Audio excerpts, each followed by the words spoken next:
Last year, 90% of customers who tried a major meal kit service canceled their subscriptions within months. Meanwhile, convenience stores are watching their two most reliable profit engines, gasoline and tobacco, steadily decline. The traditional math of the food and beverage industry is failing. Yet brands like Liquid Death and Shake Shack have achieved billion-dollar valuations by moving in the opposite direction. The baseline economics of feeding people are notoriously punishing.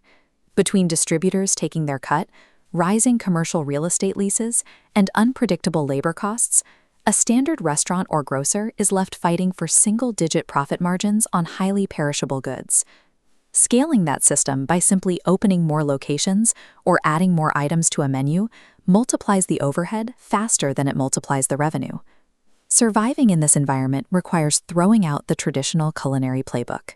The companies gaining market share today have engineered a completely different model, one that relies on hacking consumer psychology and tightening supply chain logistics. A standard supermarket layout carries an average of 31,000 specific products. Managing that inventory requires massive square footage, complex vendor negotiations, and an army of staff just to keep the shelf stocked. This chart illustrates the stark difference in inventory strategy. While traditional stores maintain those tens of thousands of items, Aldi's stock count plummets to about 1,600. To cut labor hours, employees leave these items in their original delivery boxes, eliminating the time spent facing individual products on a shelf. This model proved its resilience during the 2008 financial crisis. As consumer wallets tightened, Aldi captured a massive new audience, sparking an expansion rate of roughly 100 new stores every year. Marketing experts call the psychology behind this compensatory inferences. When shoppers walk into a stripped-down grocery store with minimal staff and products displayed in plain cardboard boxes, they assume the low prices are a result of that operational efficiency, rather than poor food quality. Premium fast casual brands are applying this exact logic to offset their own labor costs. Sweetgreen is deploying robotic infinite kitchens to assemble salads, allowing them to cut a third of their staff. Shake Shack is conducting time motion studies on its lettuce prep to shave seconds off its new drive-thru lanes. This radical simplification creates a dual advantage. It slashes the operational overhead that typically kills food businesses, while simultaneously signaling maximum value to the consumer. The American 7-Eleven model historically relied on gas and cigarettes. When that model faltered, the company twice filed for bankruptcy before a Japanese supermarket chain eventually bought a controlling stake. In Japan's dense urban markets, convenience stores rarely have gas pumps. Instead, they survive by capturing foot traffic and competing aggressively on the quality of their fresh daily meals. This visualization maps out the Japanese operational philosophy known as Tanpen Kanri. Rather than a corporate mandate dictating inventory, local inputs like neighborhood demographics, the exact time of day, and weather forecasts feed into a central system. The system then outputs customized food orders for that individual store, like a batch of spicy miso ramen on a rainy afternoon.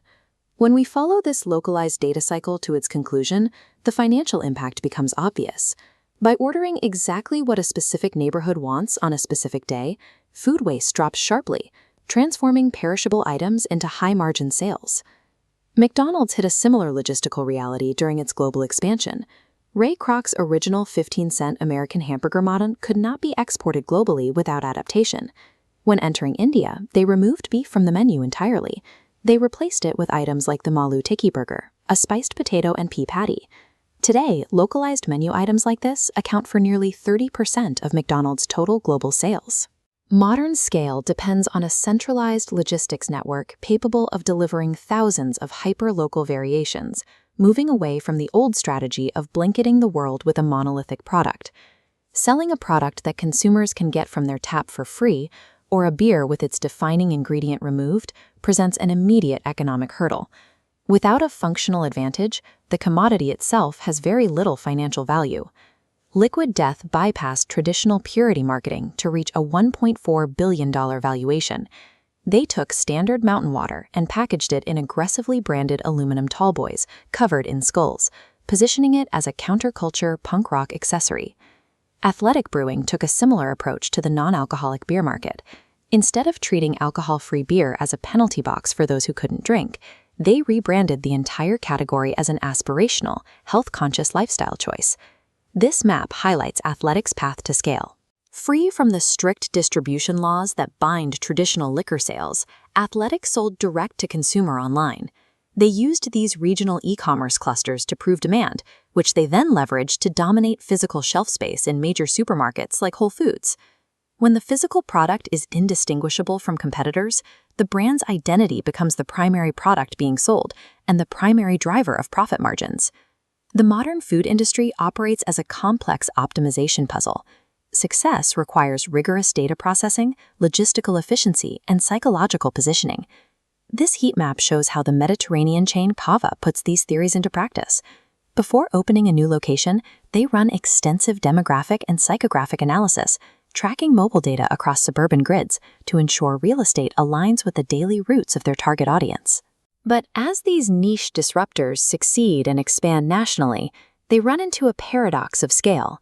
In the pursuit of wider margins, they face the exact same corporate pressures they initially rebelled against.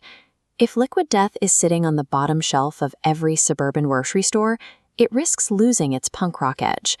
If Shake Shack relies heavily on fast food-style drive-thrus to process volume, it strains its premium, cook-to-order reputation. The winners of the next decade will be those who manage to scale their margins without eroding the brand identity that made them successful in the first place.